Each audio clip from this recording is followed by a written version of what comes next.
I want to talk to you about the enemy being clear, crystal clear.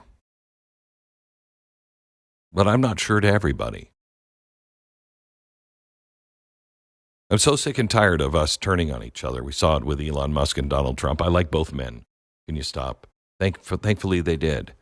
You're seeing it with Trump's bombing of Iran, where you were either a Jew-loving Zionist or a raging anti-Semite. Or if you're me, both. And then there was something that really caught me off guard. The people who are turning on Utah Senator Mike Lee over a housing proposal. He's had this housing proposal since 2022. But if you go on X, you're going to learn apparently Mike Lee, one of the most Constitution-loving conservatives I know, wants to sell off our national parks and our forests. You know, he was probably in Coeur d'Alene lighting the matches because he hates our forests so much. He wants to make sure you never get to hunt. All he wants to do is take away your fishing and your hunting rights and build cheap housing complexes, Amazon warehouses, and whatever China and BlackRock want.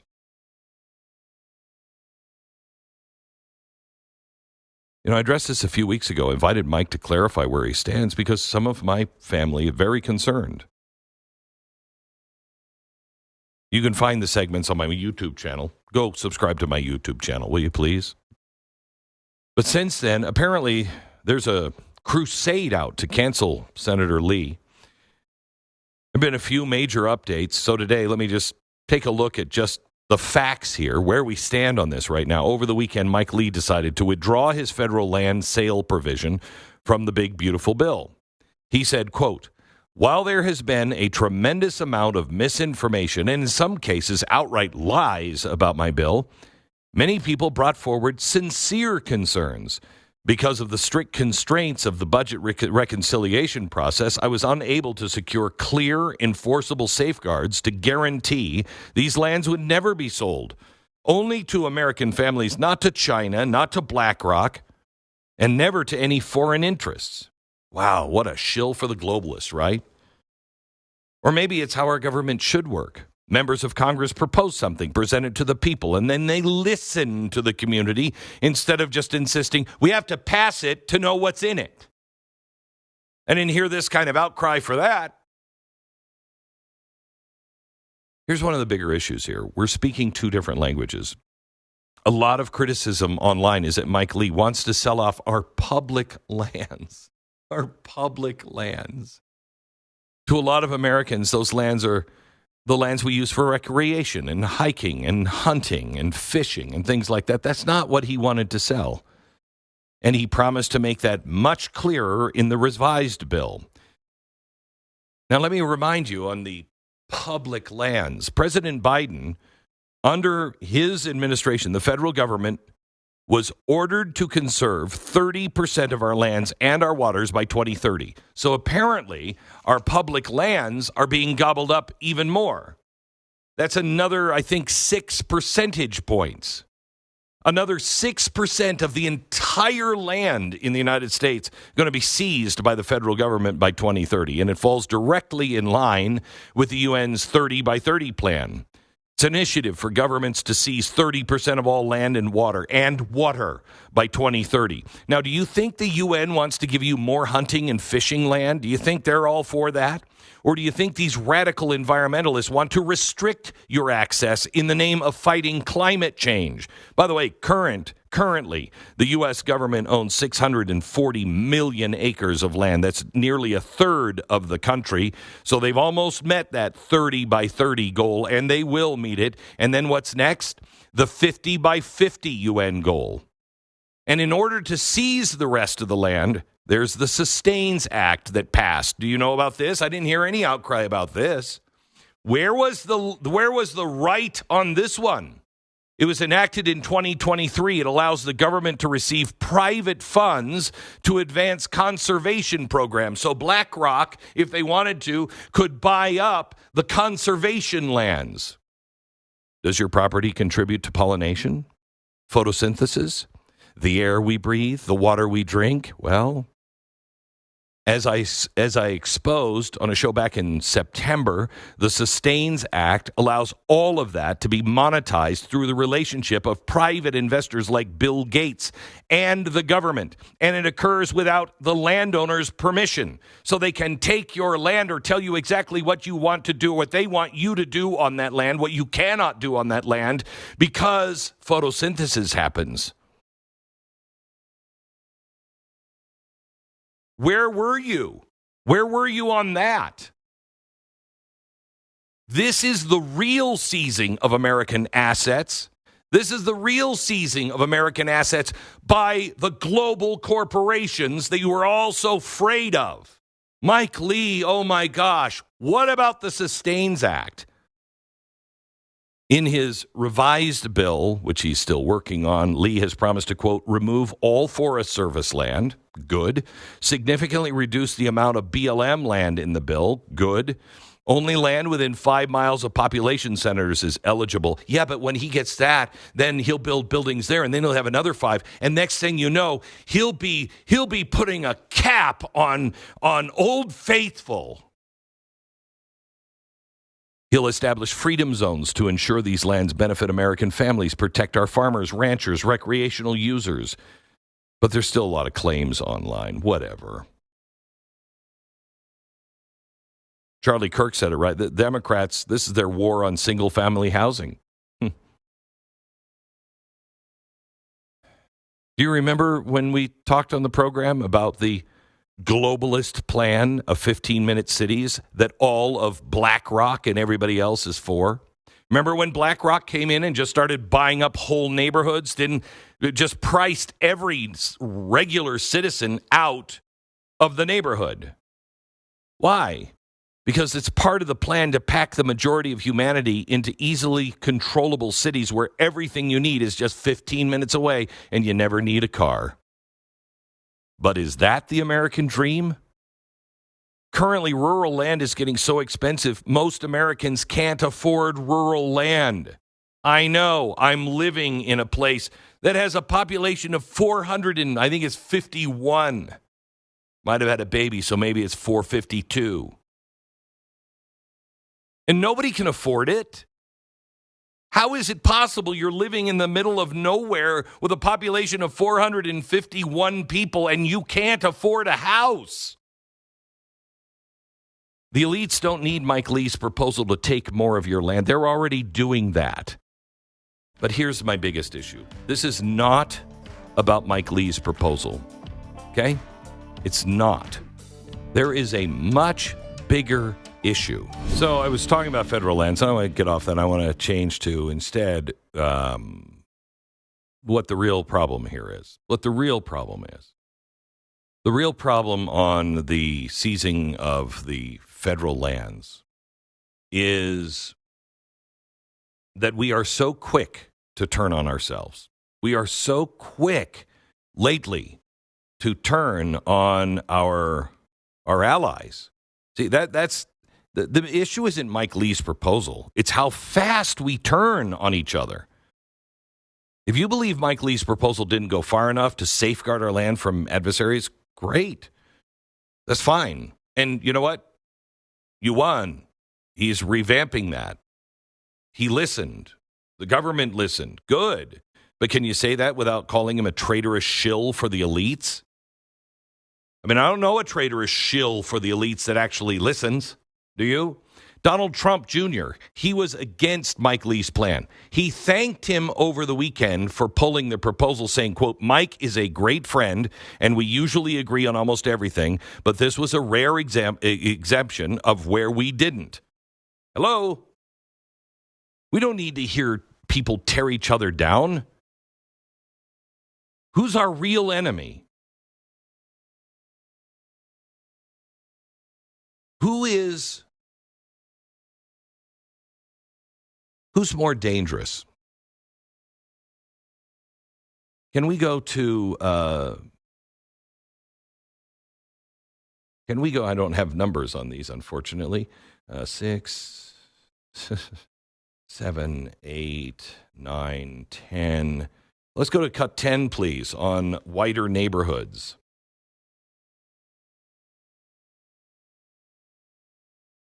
And realize there's a policy proposal that says your plan, and I'm going to quote it for folks, is to shift the tax burden from overtaxed homeowners in the outer boroughs to more expensive homes in richer and whiter neighborhoods. Explain why you are bringing race into your tax proposal. That is just a description of what we see right now. It's not driven by race. It's more of an assessment of what neighborhoods are being undertaxed versus overtaxed. We've seen time and again that this is a property tax system that is inequitable. It's one that actually Eric Adams ran on saying that he would change in the first 100 days. He's since sought to defend it and lost at every juncture in court. And I understand you're saying we're simply describing the types of neighborhoods that would see these increase in taxes, and yet by invoking race, do you run the risk of potentially alienating key constituents? I think I'm just naming things as they are. And ultimately, the thing that motivates me in this is to create a system of fairness. It is not to work backwards from a racial assessment of neighborhoods or our city. Rather, it's to ensure that we actually have an equal playing field. And right now, what we see with the property tax system is one that is overtaxing a number of New Yorkers and undertaxing others, and an inability of political will to resolve that. So no plans to change that language on your website? The focus here is to actually ensure a fair property tax system, and that the use of that language is just an assessment of the neighborhood. Just want it to be fair. Just want to be fair. Play the next cut. This is Mamdani, by the way, the candidate in New York that looks like he might win to become the next mayor of New York. Next cut. You are a self-described democratic socialist. Do you think that billionaires have a right to exist? I don't think that we should have billionaires because, frankly, it is so much money in a moment of such inequality. And ultimately, what we need more of is equality across our city and across our state and across our country. And I look forward to work with everyone, including billionaires, to make a city that is fairer for all of them. Wow, that is fantastic. We shouldn't have billionaires. So how would we get there? What would be his ultimate goal? Listen. Do you like capitalism?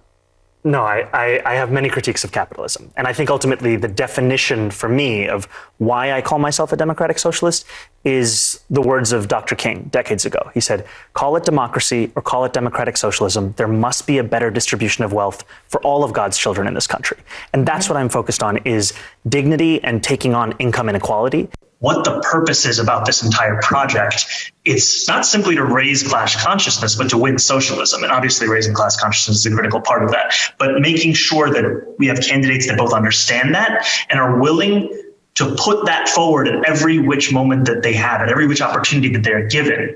We have to continue to elect more socialists. And we have to ensure that we are unapologetic about our socialism. There are also other issues that we firmly believe in, whether it's BDS, right, or whether it's the end goal of ceasing the means of production, where we do not have the same levels. Can you just say that again for me?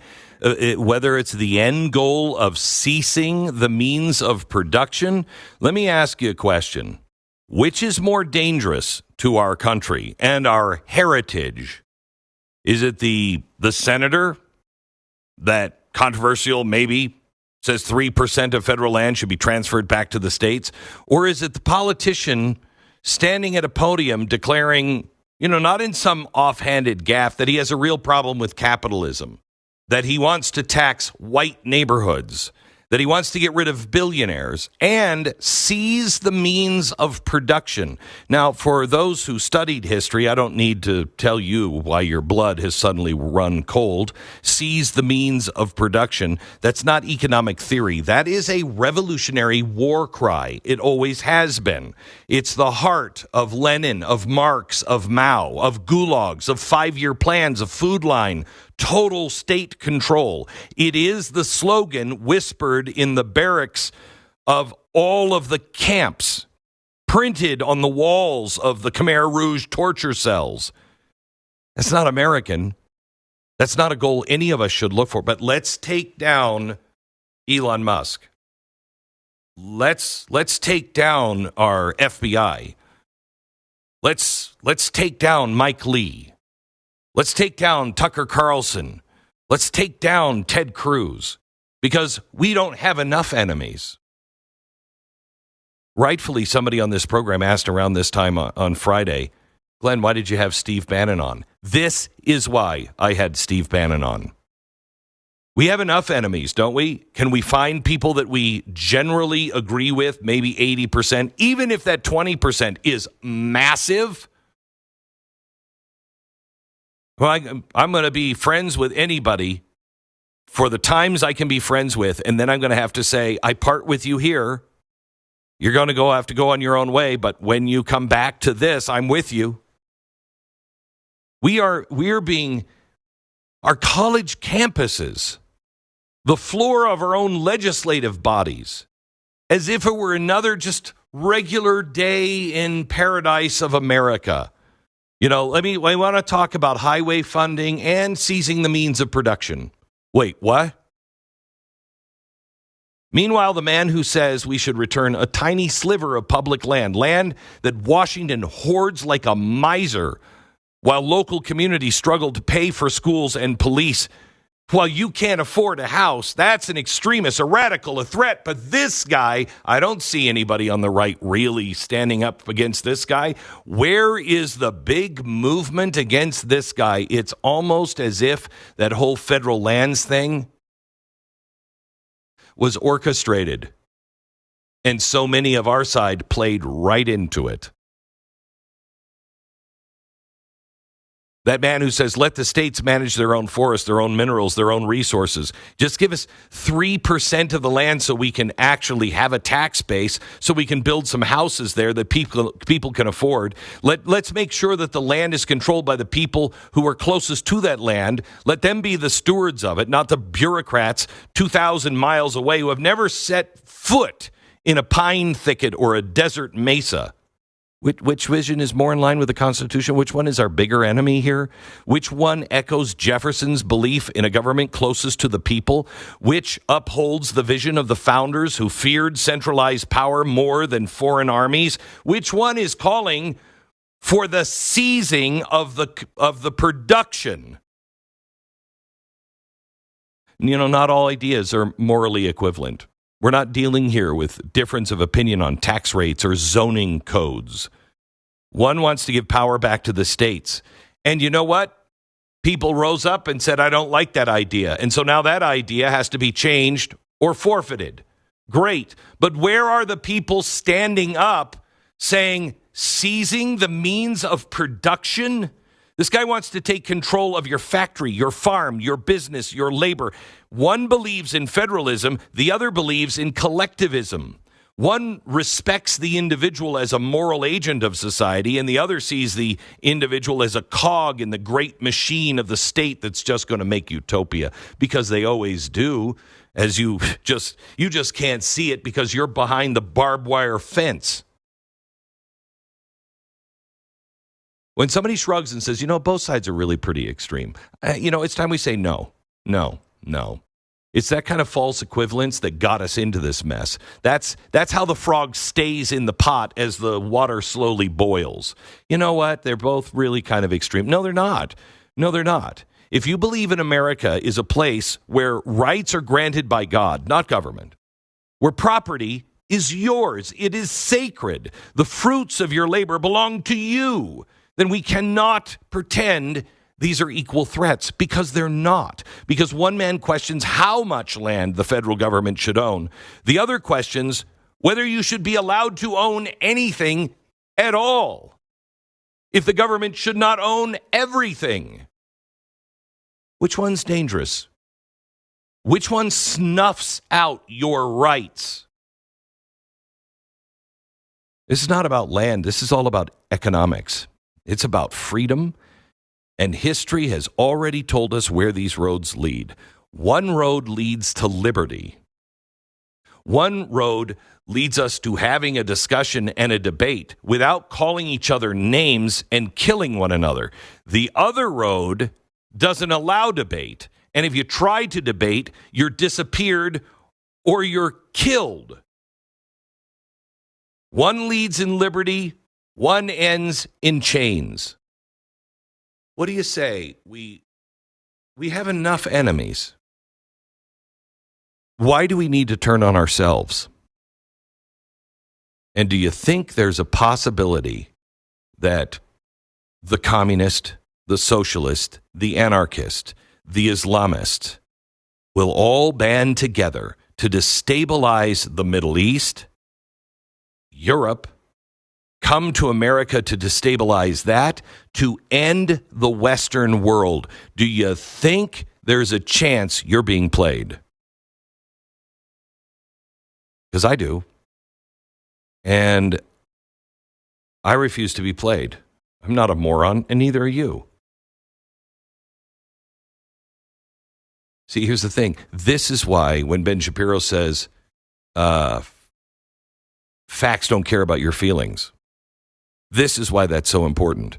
Because they've hit an emotional spot with you. They've hit a spot of, they're going to take my right away to fish or to hunt. And that's not what he was doing. But that's what it turned out to be. Our sacred public lands. That's not what he was talking about. And if it was, he's not talking about it now. He wants to make it very, very clear exactly what he was talking about. But see, the idea of going hunting and fishing and hiking and these glorious places, we all love that. I mean, I don't like to actually.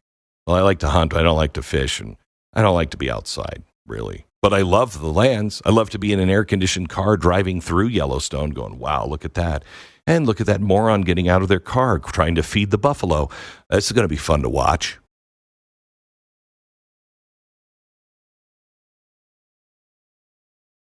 Why are we so emotional about that when it's not really what the argument was about? And it's coming from one of our friends where we should have listened more and had a conversation. And we're not emotional about someone who says the end goal is to seize production. Seize the means of production. That's Karl Marx. Why is that one not emotional for us? Why is it we cannot see the actual enemy?